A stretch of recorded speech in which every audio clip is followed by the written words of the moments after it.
before. Thank you. I like it when you do that before we start, so it doesn't I distract. I know, yeah, and I've been trying to get better. I used to just do it like so it automatically recorded like when we started, and then I just cut this conversation from like the one that's uploaded, but I stopped doing that. All right, time to get in. Already, so One more minute. I'll start letting participants in. So let me go ahead and do that.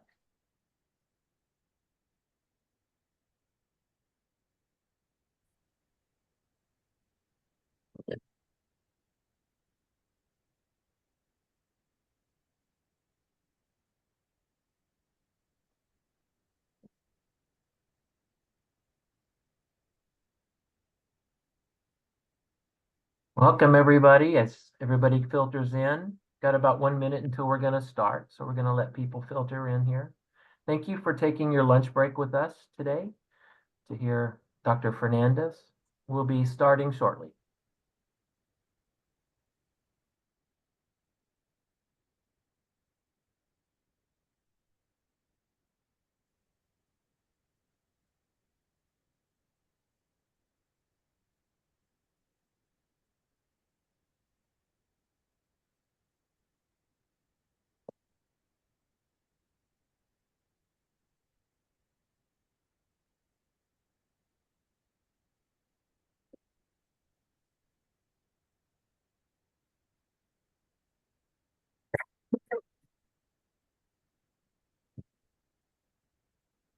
Okay, I have 12 o'clock. Welcome, everybody, to our lunchtime talk with Dr. Fernandez.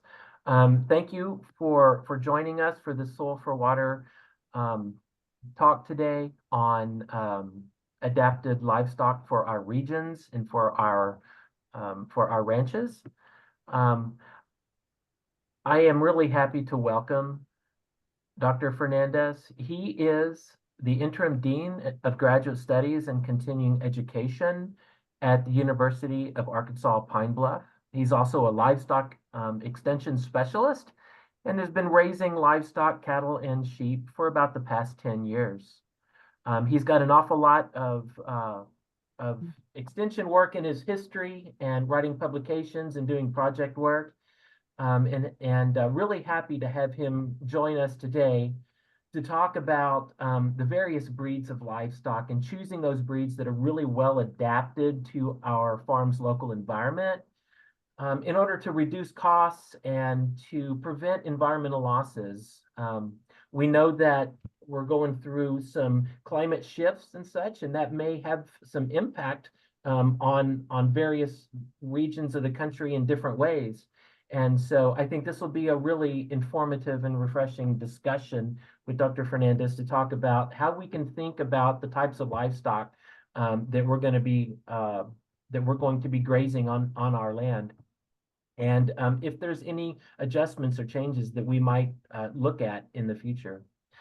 So what I'd like to do is invite you to put your name into the chat and maybe what state you're in. And if you're raising livestock, perhaps what species of livestock that you are currently raising. Or if you're just beginning, and what species are you looking at perhaps raising on your farm? Also, as Dr. Fernandez starts to talk, feel free to type your questions into the chat. He's going to talk around 40 minutes or so, and I will be collecting all of those questions, as well as Linda Coffey, our program specialist in Arkansas, will be helping me to take those questions. And then we will have about a 15 or 20-minute question and answer session after. And that'll be a time that you can also perhaps ask your question live as well. So with all of those housekeeping items out of the way, I'd like to welcome Dr. David Fernandez and turn it over to you. Looking forward to what you have to say. You're welcome to share your screen, and welcome, Dr. Fernandez. Thanks, Lee. So before I get started, I'm just going to take a moment because I was told that most people aren't aware of the University of Arkansas at Pine Bluff and where we might be and what we are. We are an 1890 land grant university, which is an historically Black university. They were set up back in the 1890s by John Morrill, or through legislation passed initiated by John Morrill, who decided that just because we had freed people didn't mean that we shouldn't educate them, and so money was set aside for the states to build university or to enhance their universities. And in the southern states, because of separate but equal, we had the 1890s established, and so that's where I am. In southeast Arkansas, down in the Arkansas in the Mississippi Delta area, where the Mississippi River's kind of been wandering across this area over the millennia or eons to really provide some nice soils here, and yeah, it's a great environment to be in. So we're going to talk some today, and I hope that popped up correctly so that you're actually seeing the PowerPoint presentation about letting your farm choose your livestock, because a lot of times when we go into the livestock business, we have ideas in our head already about what we want to do and what we want to have. We've seen some kind of animal that we want, and they're really cute and fuzzy, and so we're going to have that one. Or everybody says this is the best animal on the planet, and we're going to go and get that one. We've done a lot of research and we've decided we're going to get that one. Or perhaps we have in mind that we want to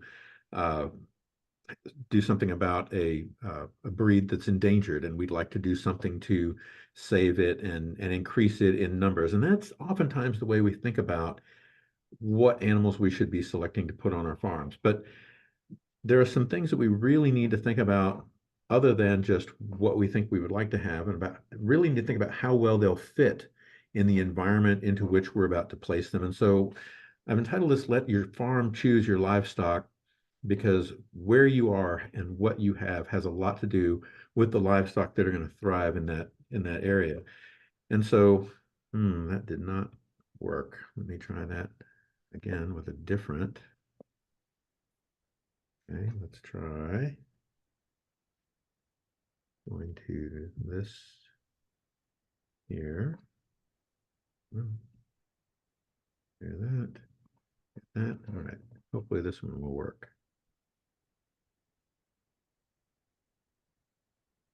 Okay, it doesn't seem to be moving. Maybe like hover. There we go. Here we go. Perfect. All right. So we have a problem on the horizon, and actually it's not on the horizon anymore. We're really seeing it coming, and that is that our climate is changing. And I really want to point out the fact that it's about climate change and not just about warming, because the reality is we're going to see more extremes in weather. We're going to see more flooding. We're going to see more drought. We're going to see extremes of heat and cold. We're going to see increased incidence of extreme weather conditions, whether it's larger, more powerful hurricanes, more frequent, more powerful tornadoes. We're going to see a lot of changes in the way our climate functions. And those changes are going to have significant impacts on the quality and quantity of forage that our pastures can produce. They're going to change the number and types of parasites and diseases that our animals are going to be facing. They're going to change our soil and our water management. If we have increased drought or increased flooding, when we do get that rainfall that might lead to flooding, we're going to see increased runoff.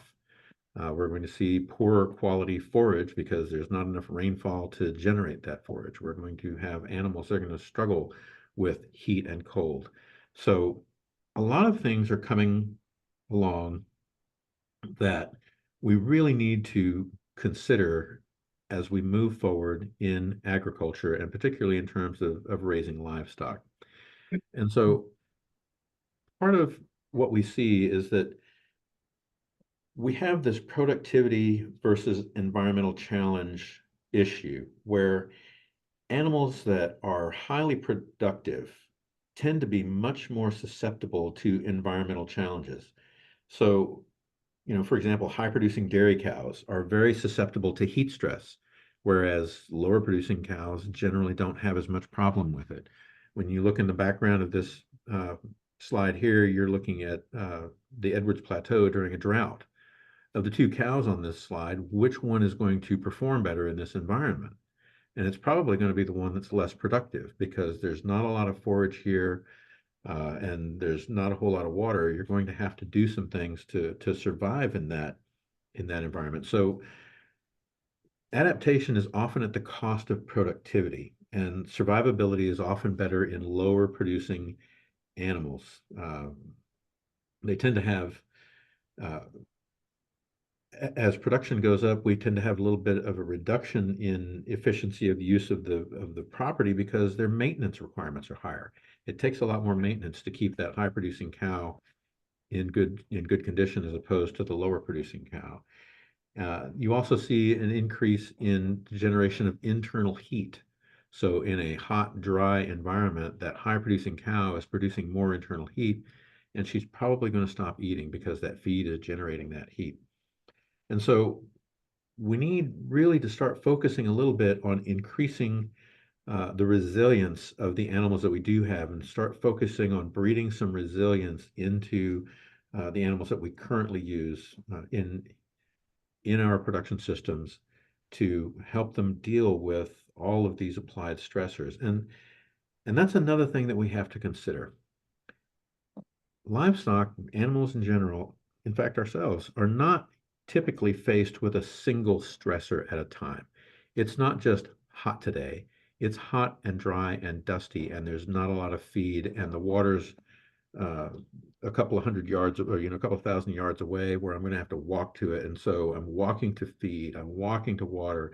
It's hot outside. The feed's not as nutritious as it used to be. And so I'm expending a lot of energy to do this, and I need to go get in the shade and cool off. And so you have all of these stressors occurring at the same time. Or it's really cold out here and the wind is blowing and there's moisture falling from the sky and it's not frozen, it's penetrating my coat and it's wetting my skin, and now I'm really cold and I've got to find a place to get out of the wind and a place to get dry, and I need to eat something so that I can warm up from the inside. So you get faced with all of these challenges at the same time, and finding a way to breed some of that resistance or resilience to these environmental challenges into our livestock without decreasing productivity, at least not to excess, is really important. And we have to find that sweet spot where the susceptibility to environmental challenge, or rather the resilience to environmental challenge, actually enhances our profitability because it lowers our inputs and it enhances our animals' productivity because it can actually function in the environment in which we live. So I can't pick up my farm and move it somewhere where things are going to be better. I have to deal with the environment that my farm is providing me, and I need to select animals appropriately so that they are not going to be susceptible to those environmental challenges, that they're actually going to thrive in that environment. Because we're facing all of these environmental challenges, there are some things that we need to do. And so we need to be thinking about production adjustments.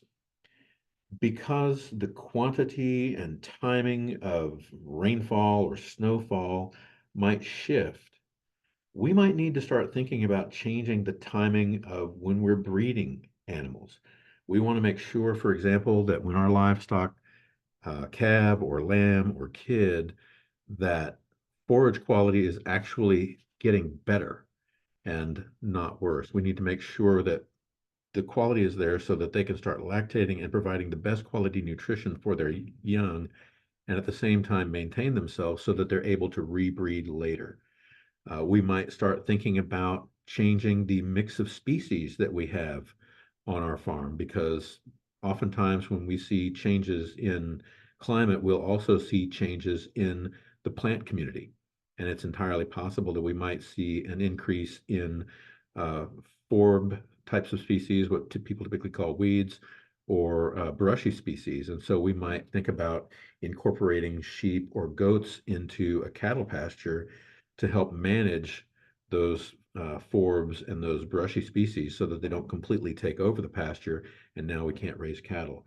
And so thinking about how we might want to mix species to maintain productivity, even though we might see a decline in productivity in one of those species because the number of species is higher and because they're taking advantage of different environments, we might see an overall increase in farm productivity despite a decline in productivity of one or another of those species. We also want to think about genetics to a certain extent. We want to identify existing breeds that are already resistant or resilient to that environment and start thinking about using them. We're going to want to think about crossbreeding animals rather than just straight pure breeding. And we were talking earlier, Lee was talking about some experiences he had out in Texas, and I had similar experiences in Florida where people would cross Brahman cattle with European breeds, and they would get the Brangus or the Brayford cattle, they'd get those F1 cattle, and they did much better in that environment because they were adapted to the heat, to the insects, and the drier, more humid or the more humid climate, and did better than just the European breeds, the straight European breeds. We're going to start wanting to identify, and so from the science standpoint, we're going to start wanting to identify the genes responsible for reducing stress, so that we can try to enhance their function and reduce the stressors on the animal, so that the animal can be more productive. We're talking about doing things, from a functional genomic standpoint. We might want to start looking at how the impacts of environment and nutritional stress impact animal performance and things we could do to mitigate that, either developing new breeds or improving animal health, doing some things to improve performance. We need to think about enhancing soil and water management. We talked a little bit about, mentioned that a little bit earlier, where changes in climate, changes particularly in precipitation, are going to have significant impacts on soil, because if it's drier, chances are we're going to have more bare soil. If we have a lot of drought, the plants in the community start to die. You have more bare soil. When rain comes along, now you have bare soil that can run off, and it's also not going to absorb as much moisture as we would like for it to, because even though that moisture might get into the soil, it's very quickly going to heat up again once the sun comes out, and that moisture is going to evaporate rather than sink down to a deeper layer and remain in the soil because there's no plant cover. As we see changes in the plant community, we're going to have to make sure that we maintain that plant cover of that soil, because the changes in the plant community are also going to impact the soil, as to what the soil microbial life looks like and how that soil functions. And so that then comes back and impacts animal nutrition. So there are a lot of things that are going to go on there, and we need to start looking at thresholds. What can our animals truly withstand in terms of heat or cold? Because we're going to see both of those things happen depending on where we are in the country and how that climate impact occurs. You could be in a very cold area that winds up getting colder, and you might need to understand that there's a threshold. Beyond this point, these animals just don't survive well here, and you're going to have to increase your management to keep them, or you're going to have to shift to another species. We want to make sure that, well, let's see, maybe I'm getting a little bit ahead of myself. Let me go to this next one here. Well, nope, I didn't get ahead of myself. We want to make sure that we have appropriate housing. Animals need, well, maybe I didn't get ahead of myself. Shade and water and protection from wind or rain or sun. We need to make sure that those kinds of things are available. We need to put our management systems in place. Make sure that we're using, again, the right livestock species, and then making sure that we're properly managing our grazing lands. We talk frequently in this group about rotational grazing and how important that is, how it can enhance your forage production, how it can improve your soil, how it can improve the water retention capacities of your soil by improving the plant communities. But in a case where the climate is changing, we may also find that we need to reduce the number of animals on the property. And rotational grazing can help us to keep the numbers up, but it's not a panacea. We may find that it simply becomes too dry or too cold or too wet in the case of extreme flooding, where the soils become waterlogged, for the soils to produce enough plants to maintain the number of animals we've had in the past, and we might need to start selecting for fewer animals on the property, even though we're maintaining that rotational grazing to do the best that we can with what we have. And then we also need to think about what we can do in terms of helping farmers to have the tools that they need to enhance their capacity to function in this changed environment. And so that involves training. We need to do more things through our extension services. We need to make sure that the research is in place that's going to meet the needs, the upcoming needs. We need to look ahead and look at the upcoming needs of farmers and be ready to have those technologies in place and have that training in place so that they can get it when they need it. We're going to need to have access to finance. Making these changes is not going to be cheap for farmers to do. They're going to have to really work to keep their productivity and their profitability high, even though they're going to have to maybe intensify their management or reduce their animal numbers or change their species and learn an entirely new management system. And so there's going to have to be some finance there. And then government policy as well. A lot of time, we all know how important government policy is to agriculture. The Farm Bill is always an enormous issue every time it comes up. And we need to make sure that the right policies are in place that will help farmers to adapt to the changing climate, which will include things like helping them to select the right species, the right breeds to put on their farms so that they can be more profitable. So some things that you can do right off the bat that are fairly easy to do and should be not too terribly expensive to implement. When you look at animals that you're going to put on your place, you want to make sure that they're properly adapted to where you are. So if you're in a hot environment, dark colored cattle tend to spend a lot less time grazing and they spend a lot more time in the shade. They don't consume as much and they don't perform as well as lighter skinned animals do. Animals with shorter hair, slicker hair. So, down at the bottom, you've got hair sheep down here at the bottom, these Katahdin ewes. They've got that short, slick hair coat. They can dissipate heat fairly easily, as opposed to something where if you're in a much colder environment where you're expecting an increase in the number of severe cold weather, you might want something that's more capable of keeping its body warmth in with a woolier coat. When you look at the European breeds, they tend to be blockier, more muscular, thicker animals. And that's good for maintaining body heat. So if you're in a cold environment, you want animals like that. But if you're in an environment that becomes warmer, you're going to want something that's going to have more skin, more surface area. You're looking for something like this Angus bull over here, where he's got this extra skin that allows him to dissipate heat. He's got those long ears that help him to dissipate that heat. Another thing that they can do is they can sweat. Which the European breeds don't do. They can pant, but they can't sweat. And so there are a number of adaptations that the Brahman and Watsutsi and Zebu cattle have that allow them to deal with the heat better than the European breeds, whereas the European breeds will do much better in the cold. So I'm not really going to take this Angus bull and move him up to Montana. They don't do as well up there. It's just too cold for them.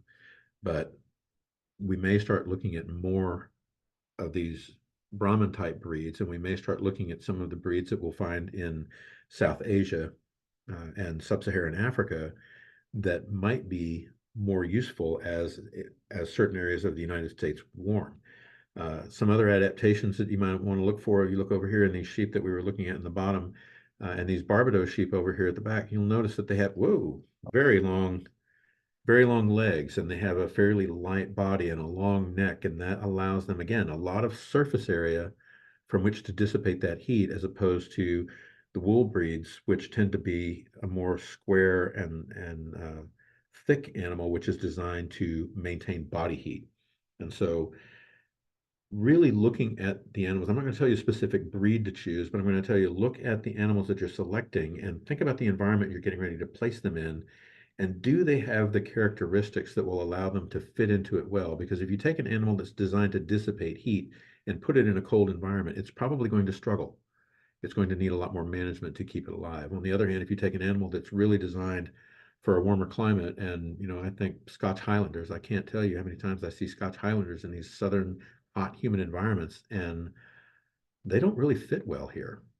So yes, they're cute and fuzzy, but I don't think they're terribly happy here. You need to think about shade. I can't tell you how often I've been at extension events on a farm And we've been out looking at the animals and looking at the forage, and we're all standing under the trees in the shade, and somebody will actually ask me, do cows need shade? And yes, we're standing in the shade for a reason, and they're going to go to the shade for a reason as well. So making sure that animals have adequate shade or adequate cover from the environmental impact, whether it's shade for heat, or whether it's walls and a roof for wind and precipitation in the case of a colder climate where they need to be able to stay dry. Because that's typically the issue for colder climates, is being dry. Uh, Livestock tend to be okay with cold, but it's being wet and cold that tends to be the problem. So shade, shelter, something to keep them out of the elements where they can go and select it when they want to, and water, especially in hotter environments. Livestock need a lot more water, and it needs to be clean water that they can access readily. In fact, studies have shown that 800 feet is about as far as you want cattle walking to get to water before they start walking weight off of themselves. So every 800 feet, there should be some water available to them. And it needs to be clean water. We want to make sure that they're not drinking parasites and diseases, and that it's going to be palatable, that they're going to actually want to drink it. Another thing that I found in hot environments when I was down in Florida was that I was teaching agriculture at a high school. We had a steel water tank. And in mid-spring, that steel water tank would get so hot that you could not put your hand in the water. It would burn you. So the animals clearly were not drinking that water. And that meant they weren't really drinking it for at least half the night either, because it takes a very long time for water to cool. We put a shade over that water, and the temperature in that water dropped at least 50 degrees, because now all of a sudden it became so cold that you could probably drink it and be refreshed on a hot summer day, and you really didn't want to get into it because it was that cold. So in a hot environment, not just access to water, but also water that they'll actually drink, that it's cool enough that they'll drink so that they can maintain their body temperature. On the other hand, in a cold environment where things are getting maybe even colder, you might start looking at having uh, darker tubs, what am I trying to say? Darker water tanks that will absorb some of that sun's heat and have them in direct sunlight, where they're going to be more likely to stay open and not freeze solid or freeze over the top, so that the animals can actually access. And maybe the water will actually be a little bit warmer than ambient, so that it can help them to warm themselves a little bit when they drink it, because they still need water when it's cold. They just tend not to drink as much as they should when it's cold. Um, these things all help them to manage their bodies physiologically, especially water. Water absorbs a lot of heat, and it also allows them to dissipate heat. Because if they have enough water in their bodies, they can push blood out to the surface of their bodies and allow that heat to radiate away. In the case of Brahman cattle, that allows them to sweat, and so they can cool themselves that way. In the case of European breeds, they pant, and that's evaporation from the tongue. So again, water is a necessity for that. And then when it's cold, they need that water, because the water they won't be panting, they won't be sweating, but water actually holds a lot of heat, and it takes a long time to let go of that heat. And so that helps the animal to stay warmer. So between eating enough to generate the heat of digestion, and then having enough water to manage that digestion, and also to retain that body heat, making sure that they have water. So shade, water, uh, shelter from the elements, selecting animals that have the appropriate body shape and body characteristics to allow them to do well in your environment. That's the kind of thing that I'm talking about when I'm talking about selecting animals for your farm. Size is another issue. Larger animals tend to do better in colder environments, and smaller animals tend to do better in hotter environments, because smaller animals have a higher surface to volume ratio. It allows them to dissipate heat, whereas larger animals tend to have a lower surface to volume ratio, which keeps them from dissipating heat. It allows them to hold that heat in their body.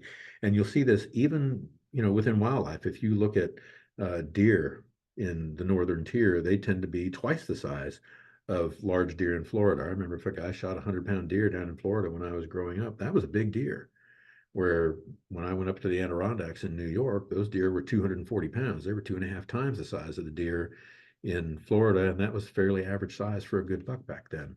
So choosing your animals is not so much about choosing the breed. It's about looking at the characteristics, which are often in a breed, but looking at the characteristics of the animal. Does it have the shape, the size, and the adaptations to appropriately fit your farm? If your animals aren't currently well adapted to your farm, can you bring in different genetics just through breeding? You know, you could bring in, if you're down here in the hotter climates, you could bring in Brahman bulls or Brahman semen and breed that to your animals and get that good F1 cross that tends to do better in the hotter environments. Or do you need to bring in, for a northern environment, something that's more along the European lines, which is going to give you a more robust body size and less of that heat dissipation that's going to allow it to survive well? Are you going to get the hair coat that you want? Are you going to get a woollier coat when you're looking at small ruminants like sheep and goats to make sure that they work well on your farm? And so there's a lot that we have to do yet going into the future in terms of research. There's a lot that we don't know about how animals are adapted to the environment and how we can select among them on a more genetic level to get these traits in and maintain the production characteristics that we want. But we do have tools in place right now to allow you to do that, and some selection ideas that you can apply immediately to your place as we move forward and as the environment changes. So I'm open to questions at this point, and I know there are a few people on this call who know this little guy right here. And for those of you who remember him when he was this size, I thought I would let you know that he got married last night. So with that, I'll take your questions. Very good. Thank you so much, Dr. Fernandez. I really appreciate the talk so far. We're starting to get a couple of questions in, and I'm just going to go ahead and read some off of the chat. But also, if anybody else has questions that they want to ask, feel free to put those in the chat. Or as we get closer, if you want to turn on your screen and actually ask the question, that would be absolutely fine as well. So let me start off right now with a couple of questions that are coming in. Let's see. So, David, what if I'm a beginner trying to decide among species? Any general advice about climate advantages or disadvantages of sheep versus cattle versus goats versus pigs? So I tend to look at those from the standpoint initially of what I have in terms of grazing. You know, how much room do I have, and what do I have on the property in terms of forage? So, for example, when I bought my place, I came in with the typical animal science background in beef cattle, and I kind of grew up around them, and so that's what I wanted to do. But my place is only 20 acres, and only about half of that is pasture, and you can put about 4 cows on the place, and that's it. And that's not going to make you any money. And so I had to think about something else. And so I looked at the forage base that was available, and what I had was primarily grass and forbs. It had been a hobby horse farm. So there wasn't a lot of browse, and that's what goats prefer. And there was a lot of grass and forbs, and that's what sheep prefer. And so I went with the sheep. And then once I had sort of narrowed down my species, then I started looking at the breeds of sheep that were available and what I had and what I was trying to accomplish. And for me, I was looking at the fact that I'm in the hot, humid South. I mean, it gets very hot here in the summertime, and it gets very humid. It is not unusual to have 100-degree days with 97% humidity, and I can go outside and lose 10 pounds in a day, just doing mild work around the place. And so those animals have to be adapted to that. And so that's going to be hair sheep. It's not going to be a wool breed. They're going to have, and I want them to slick off very well. I don't want them to, because even within the different breeds, you will find animals that do things differently. In fact, we often say there's more difference within a breed than there is between breeds. So you can find animals inside of a breed that will often behave just like animals in another breed So you want to make sure that you're selecting the right group of them. And I wanted animals that slicked off nice and clean, because you'll find hair sheep that don't. They'll maintain some of that woolly coat throughout their lives all year round. Mhm. So when I chose sheep, I chose Katahdins because they're smaller, easier for me to manage. They do slick off really well, and they tend to be pretty well adapted to my environment. But had I been further north, had I been in northern Missouri, I would probably have started looking at some of the wool breeds, because it does get cold up there and it doesn't get terribly hot. You know, there'll be periods of heat up there in the summertime, you know, don't get me wrong, but it doesn't last as long as it does down in southeast Arkansas. And so some of the wool breeds might be a little bit better adapted for that. If I were looking at browse and I were looking at goats, uh, or further north, I'd probably be looking at some of the more robust, sizable breeds of goats that are thicker, similar to the Boers. They would probably work a little bit better in an environment where they're going to have to maintain their body heat, as opposed to some of the lighter goats that you might find that have come out of the Caribbean islands that are more adapted to a hot, humid environment, similar to the one that I currently live in. When I look at cattle, if I'm in a southern environment, and especially on a smaller farm, I'm probably going to be looking at some of the smaller breeds. I'm gonna want something that's maybe a lowline Angus, or I might look at, if I wanted to look at some of the breeds that are unusual or endangered, I might look at the belted Galloways, or I might look at Dexters, or something that's relatively small. Whereas if I were moving further north, those animals tend to be a little bit small. I mean, they're blocky enough that they probably do a fairly decent job of maintaining their body heat. They're a fairly thick animal, but I might want something that's a little bit bigger, that would be maybe able to maintain its body heat a little bit better in a more northern climate. Uh, and then also something that maybe has a little bit more in terms of a hair coat, that maintains a thicker hair coat, and maybe some darker pigment, darker skin or darker hair, to help them stay warm, so they can be out on a sunny day, even though it's cold, and absorb that heat from the sun. Good, thank you. Another question, kind of related. Here's Beth Galante in Missouri raising Angus. So says she's looking for options, wondering what your thoughts are on the slick gene mutation. How can that relate to with selection? So if I remember right, because I've been out of that arena for a little while, the slick gene allows them to really shed that hair coat and keep it off. They stay. They don't get as the winter coat is not as thick as what it would be in your standard breed, if I remember correctly. And again, if you're in a climate where they're seeing a lot of cold weather, and where you might see more extreme cold coming along, because like this year we've had a couple of very extreme bouts of cold weather. A couple of years ago we had some more extreme bouts of cold weather, and we may be seeing more of those. You might want to have something that's going to maintain more of its coat. On the other hand, if things are going to get hotter in your area, then that slick coat gene is probably going to be more helpful, and you might just want to make sure that you provide some management, like shelter from the wind and wet when it's cold outside. Because really the issue with, especially with cattle, is that as long as they're dry, they can tolerate some pretty cold temperatures. They don't seem to mind that very much.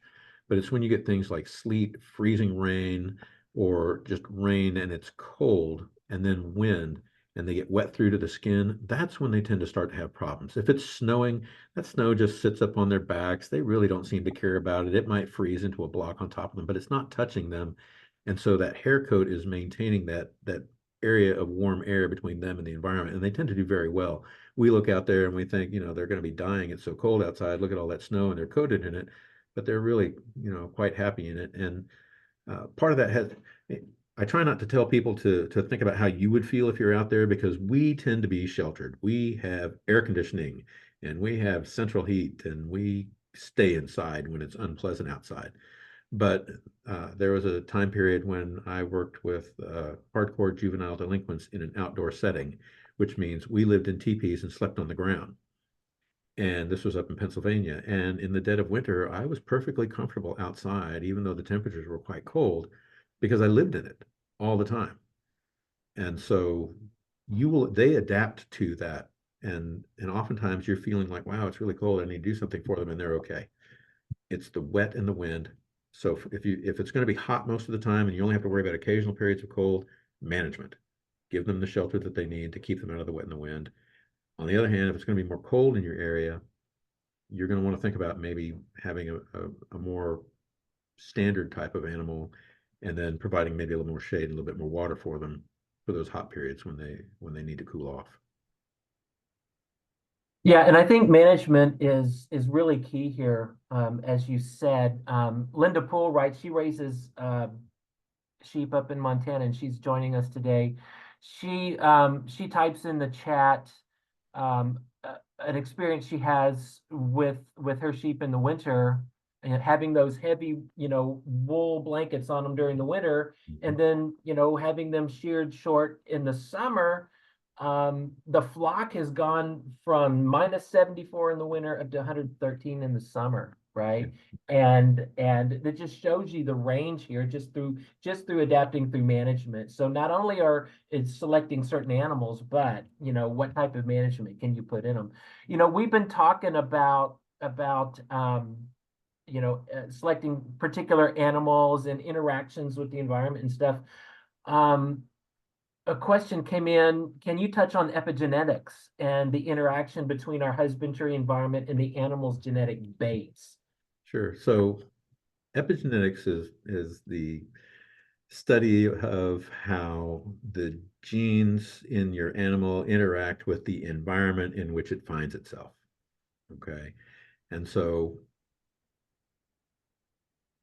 I'm trying to think of a good kind of classic example of epigenetics that might make, well, okay, well, the one that pops into my head because I'm a science geek is antibiotic resistant bacteria. Okay, we've all heard about them because we all have to deal with drugs and antibiotics and not really being able to use them anymore to keep that from happening. How'd that happen in the first place? Well, the genes were just there, but because there were no antibiotics in the environment that we had back before we discovered antibiotics, they never really got used and they didn't get passed around in the population. So every bacterium was very susceptible to penicillin when penicillin first came on the market. But the gene existed in the population originally. We just never saw it. And you see the same kind of thing, when you're looking at epigenetics.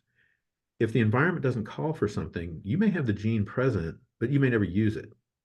All right. So we often get this idea that natural selection is incredibly efficient. And it isn't. As long as a gene isn't costing you anything, you'll keep it. And it can just sit there in the background for generation after generation after generation and do nothing. And then all of a sudden the environment will change and that gene will confer an adaptive benefit, and you'll start to see it increase in the population because those who have that gene will survive and produce more offspring than those who do not. So we saw that with bacteria, where those who had the antibiotic resistant gene survive and the ones who don't. And now penicillin doesn't work for a lot of things. We see the same thing if you're in the sheep and goat business, about resistance to dewormers. Originally, dewormers killed everything. 99.99% of the worms died, but it's that 0.001% that didn't, that had that resistant gene, that have now become so prevalent in the population that we're seeing resistance pretty much everywhere to every type of dewormer that we have. So you'll see the same thing when you're looking at your animals and what's in their genetics. You may not always see everything that they have because the environment you're in isn't calling it out of them. And it won't be until that environment changes that you'll see that change occur. So you may have already animals that are resilient to the environmental changes that are on their way for your area. And if that's the case, that's great. You won't really have to worry about that too much. But you're not going to see that until the change actually occurs. Those genes are going to sit quietly in the background until they start conferring an advantage. I don't know if that really answered the question you were asking, but Yeah, and it made me think of something else too. It's like, we've been talking about adding, integrating new genetics into the herd, but given this phenomenon of epigenetics, can it help us to select from our own herd over time, or does this take too long? well, So generally speaking, our own herds are going to be too small to make a lot of genetic progress that way. Right. Uh, you need a very large population for something like that to really work. So you're going Mhm. to be bringing, now that's not to say you can't stay in the breed that you're in. You might, as we've seen with the slick hair gene, that's a great thing for southern producers because it helps the Angus cattle to be cooler. And so, you can find that line, those animals that have that gene in them, and you can breed that into your own and stay Angus if you want to. But oftentimes that's difficult. It's difficult to find and difficult to identify unless somebody's actually looking for it. And Mhm. I don't know that we've been doing a whole lot of looking for some of these genes for a while. And oftentimes it's easier to just to look to an environment where these animals are already adapted and bring those genes in. The downside, of course, and as I pointed out earlier, is that you often get a hit in productivity because that environmental adaptability often comes with less in terms of productivity. So there's going to be some shaking out over time about what we're trying to accomplish. And I know that the Brangus breeds didn't just pop up out of nowhere. That took time and effort. Somebody really concentrated on developing that breed. When we look at the Brayfords, that again is something that uh, people took time and effort to create and then narrow those down to the ones that were really adapted to the environment, but that were also productive. Good. Yeah, I just keep thinking about, like bringing in, new animals. What's the best way to do it? Because there's so many factors here. Um, Christina Foster says that, in the Midwest, we're experiencing hotter summers and colder winters, but intermixed with warm days in the same winter. So not only do we have extremes, but we have this, we have this variation in temperature just all throughout the year. And I know I'm experiencing the same thing in Pennsylvania as Yeah. well. Um, you know, how would you choose an appropriate species or breed given, these types of extremes that we're seeing? Yeah. That's where the question becomes tougher. And, a lot of these changes that we're talking about are very long-term changes. So you're not always going to see like a year to year benefit to having this 1 year, as you point out, we're going to have very warm days, and this is an El Nino year, which means that we're probably going to be in much of the United States warmer and wetter. But then recent predictions indicate that we're probably going to very quickly switch back to a La Nina pattern toward the end of the year, where it's going to be cooler and drier. And so adapting to that is going to be difficult. Adaptations take place over longer periods of time.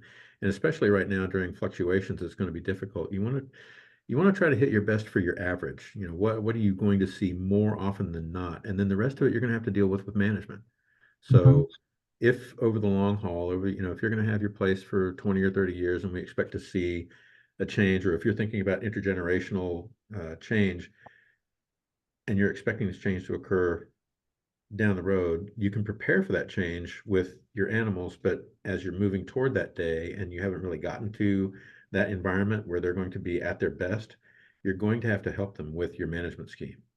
And so whether that's providing them additional shelter for cooling off or for staying dry and warm, it's not because there are so many different stresses occurring at one time. You're going to have to deal with some of it through management. You can't just do it all with selection. In fact, you'll do most of it with management and less of it because selection takes time. It takes a lot of time. Mhm. Mhm. Right, right.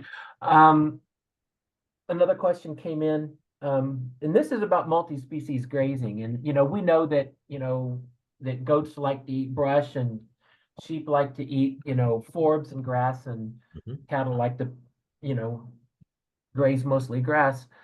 But I think this is a kind of a nuanced question here, looking at integrating other animals such as goats with cattle and such to be Mhm. helpful in managing, new plants that are coming up, right? Mhm. Due to climate changes. Um, do you think it would be helpful to have a mix of livestock as a way to mitigate some of these changes that we're having? And it also makes me think, are there any animal types that work best? In other words, can any breed or type of cattle work with any breed or type of sheep or goat? So I haven't seen anything to answer that second question. I don't know that anybody's really thinking about it from a breed standpoint. They're looking at it more from a species standpoint. And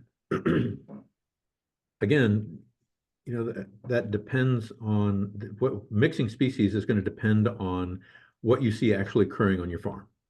So if you see that you're starting to get species invading that you would find undesirable for what you currently have on your farm, then it would be a good idea to incorporate something that will eat that to help manage it.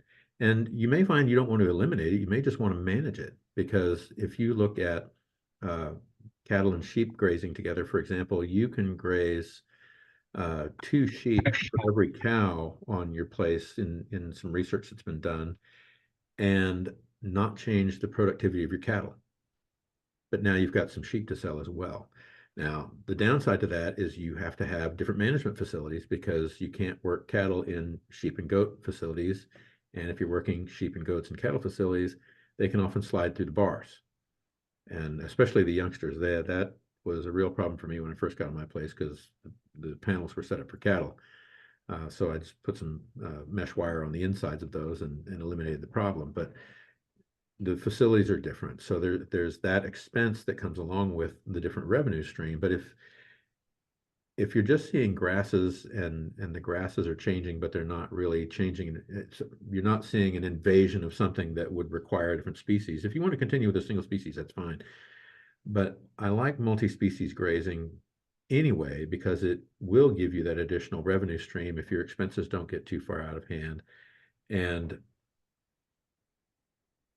it's a way to better utilize your operation and be more efficient with what you have, because the sheep, for example, will go through, you should send them through first because they have higher maintenance requirements, or you can have them together. They have higher maintenance requirements, and so that they are more selective, and then the cows just kind of clean up everybody behind them. And yes, Linda, you're right. Diversity is nature's way, and that does help to make things better on your property.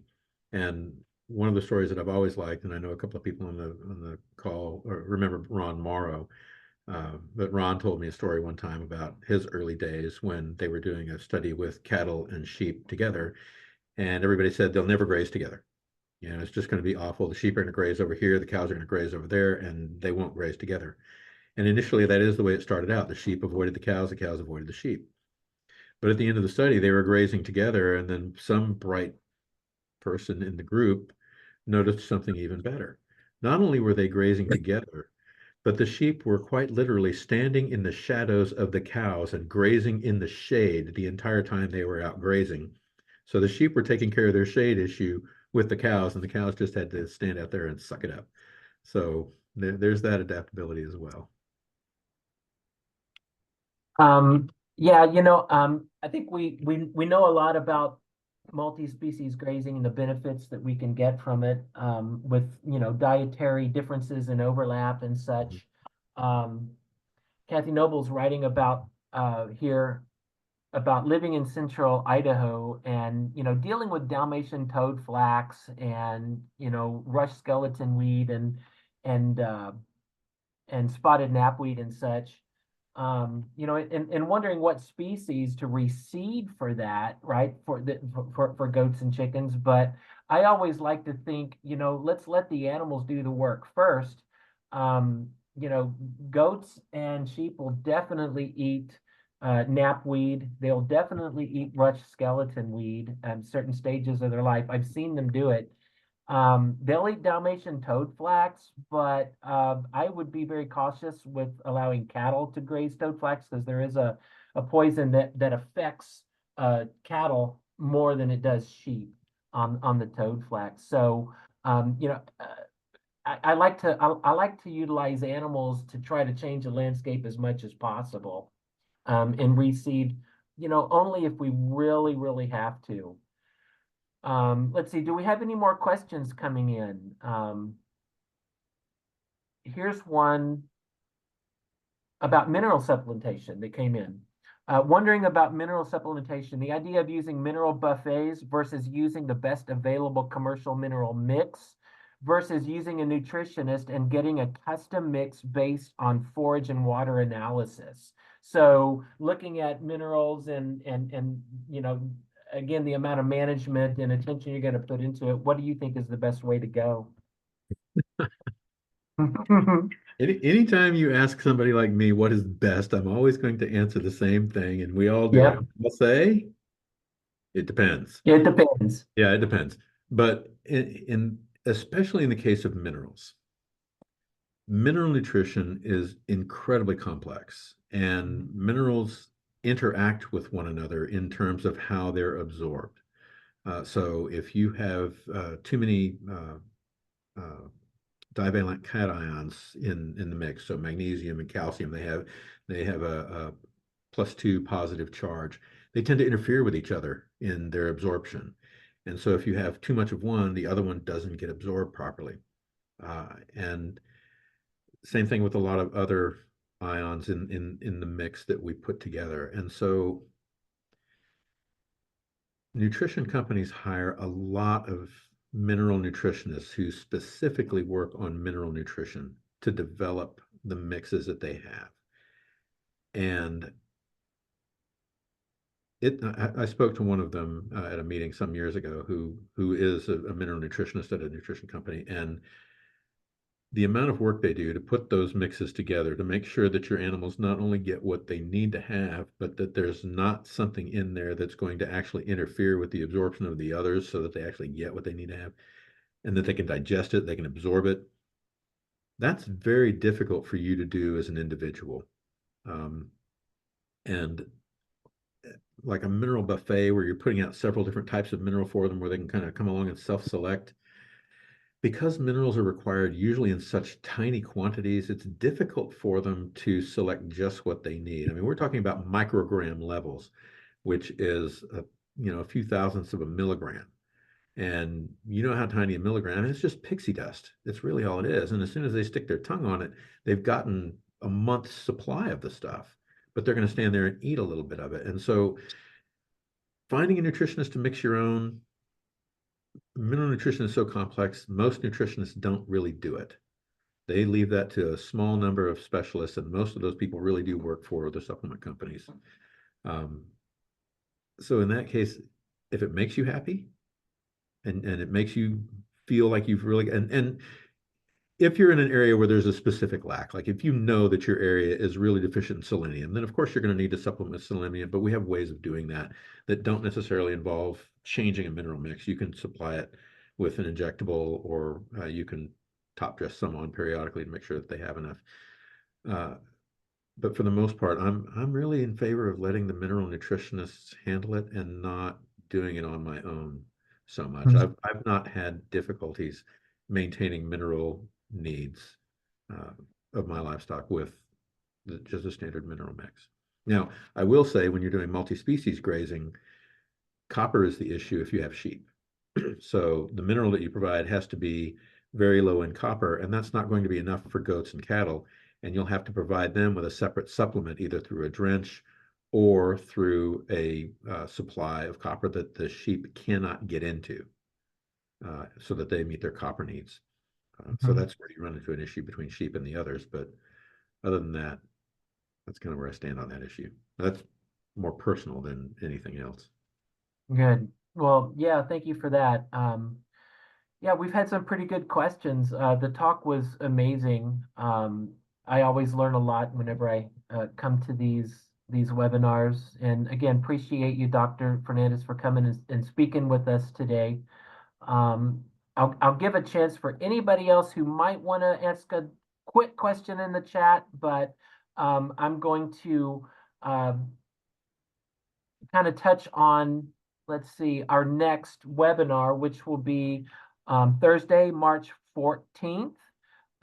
We're going to have Tony and Lavana Ukeman from Arkansas. And I hope I got that name correctly. Maybe Linda can correct me if I got it wrong.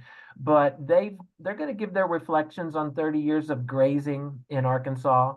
That'll be at 11 Central on Thursday, March 14th coming up. So save the date for that. It'd be really good to hear what they're doing. Check the chat one more time. Got a lot of thank yous. I think we did. Yes, we did learn an awful lot today. Really appreciate you, Dr. Fernandez. It's 12:58. Appreciate you taking the time. And My pleasure. yeah. Any final thoughts, Mike or Linda or anything as we kind of transition out and look forward to the next session? I would like to say thank you again, Dr. Fernandez. Thanks for an interesting presentation, and just encourage everybody to select the animals on your place to be, sorry, to be good performers. We have a visitor. That happens a lot when our offices are in our home. With me, Yes. it's usually my cat's tail coming right here like this in front. So, once again, thank you, Dr. Fernandez. Fernandez, really appreciate you. This will be This was recorded, so it will be available on our Soil for Water website for anybody who would like to look at it later. Share it with your friends and family. And also let people know about these monthly webinars that we have with Soil for Water, bringing in researchers and producers and such from across the country to talk about things on our Thursday lunch period. Share that with your folks and let them know what's going on as well. So other than that, yes? I would say, please do come March 14th. Tony and Lavana Ekman are wonderful members of our Soil for Water network. They have been grazing, as you said, for over 30 years. They have learned a lot. They were also both previously with NRCS, and they have a world of experience about programs and about ways that you can get some financial help to build out the infrastructure for your farm to manage your soils better. And they're going to be great. So March 14th, please do come. Good.